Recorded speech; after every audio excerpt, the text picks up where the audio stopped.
Governor Brad Little visited Hayden, Idaho today, highlighting his recent trip to the U.S.-Mexico border. His visit was headlined by the fentanyl crisis that continues to surge here in the United States. Our Jordan Smith was there today and shows us what the governor says he and the Idaho State Police are doing to prevent the potentially deadly drug from making its way to the gem state. Governor Little spent time discussing his administration's goals and expectations in trying to curb the impact of fentanyl here in the gem state, particularly in the wake of Title 42 expiring, having sent 2 teams of ISP troopers to the southern border to help slow the flow of drugs.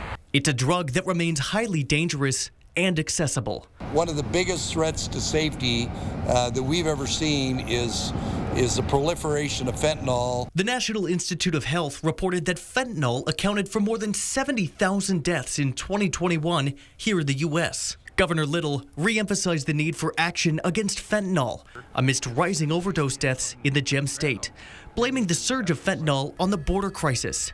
After an aerial tour of the southern border, the governor deployed 2 teams of Idaho State Police agents to the U.S.-Mexico border in an effort to combat drug smuggling.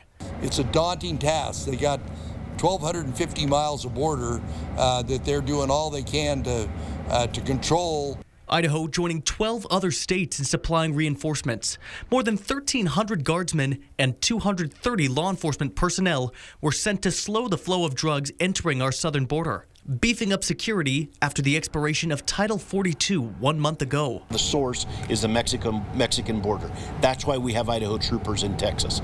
We asked Governor Little about the difficulties they're facing at the northern border. He didn't speak on the drug seizures they've seen, but noted there's an immense shortage in personnel. It is all the borders, and there just aren't enough. They are going to have to triple. They're going to have more border patrol. In Coeur d'Alene, Jordan Smith, 4 News Now.